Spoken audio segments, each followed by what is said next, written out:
Ladies and gentlemen, in the red corner, weighing in at 145 pounds, please welcome Ramsey Mohsen. All right, don't start my time yet. I just want to explain something. So, the title of my presentation is The Rules of Marketing as Explained and Illustrated by Celebrities on Twitter. So please don't start my time. I want to explain something real quick.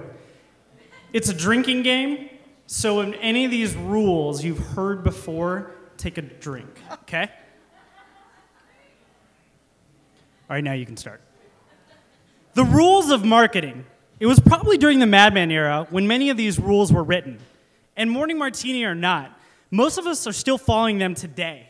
And we even know them by another name. And when you know it, stars, they're just like us.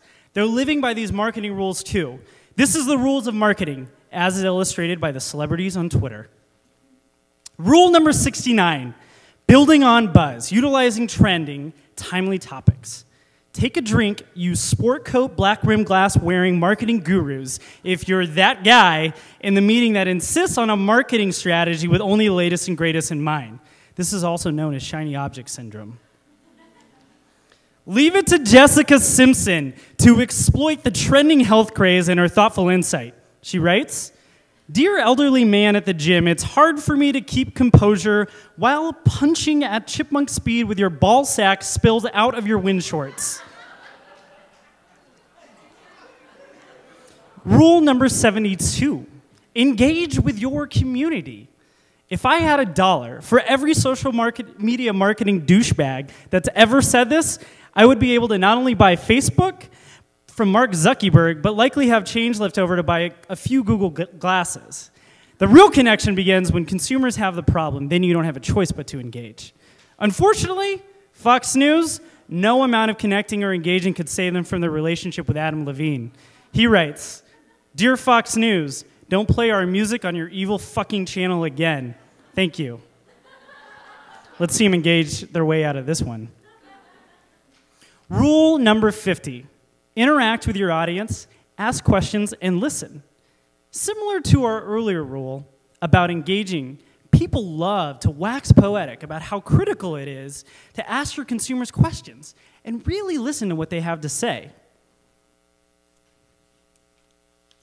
You got to give it to Martha Stewart for giving her audience something to think about. Jesus Christ. She asks, "Do you think I am hip?" "Well, do you?" I would love to see the crazy levels of interaction that followed. Way to go, Martha. Rule number 24, know your voice and keep it consistent. Hey, branding geeks, ever heard of this rule? Yeah, only like 11 billion times. Highbrow, Helvetica-using, plaid-shirted marketers everywhere know this rule like the back of their hand. Knowing your voice is like knowing your phone number, and you're an idiot if you don't. 70,000 people follow fucking Amanda Bynes on Twitter. Let's listen. She writes, "I don't love acting anymore. I've stopped doing it. If I don't love something anymore, I stopped doing it. Being an actress isn't as fun as it may seem. I like black men. I'm very attracted to them, just FYI. Bet they didn't see that coming. Rule number 33, work hard to keep it simple. Simplicity is hard. Steve Jobs knew this. Creatives and copywriters everywhere straight up Greco-Roman wrestle with this every day. Every element of the message must serve a purpose. There is nothing extra, nothing wasted. And I'm pretty sure no one has ever struggled this more than Cher, apparently. She writes, "Problem for me with pointy teeth, hours, question mark, drag my ass in day, give wrong answers, don't care about question, what the?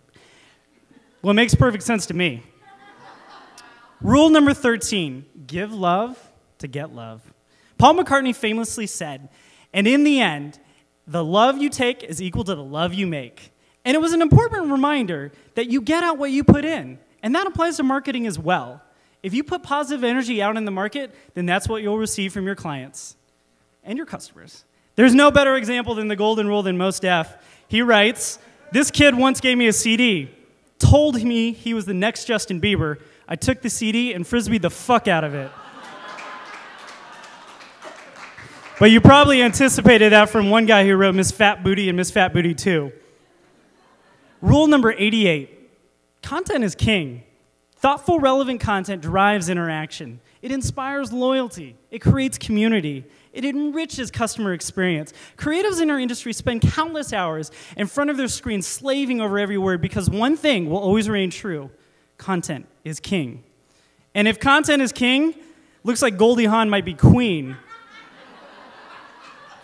She tweeted Goldie Hawn. That was the tweet. Cuts right to its core.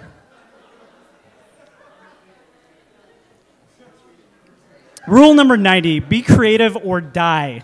There are artists who take existing trends and exciting new directions, and there are visionaries, truly disruptive creators who create the conversation, whose ideas are so fresh and inventive that we forget what the world was like before they came around. So far ahead of the curve that, in fact, it takes us a while to catch up.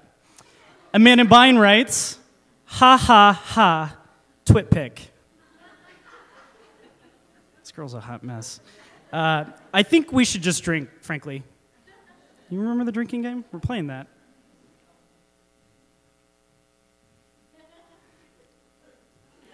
And rule number 1, define your objectives. Or put simply, what the hell do you want to do? Remember that drinking game I said we were playing? Finish your beers now. This marketing rule is older than Betty White, Aquanet, Prodigy, and the Oregon Trail, both the video game and the actual trail. And there's no question to what Kanye West's objective was in this tweet. He writes, do you know where I can find marble conference tables? I'm looking to have a conference.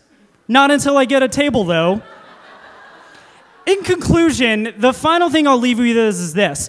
Always make sure that your campaign leaves a mark, that it really leaves your audience with something they'll never forget. So with that, I'll say one last thing, or I'll let Charlie Sheen say it for me.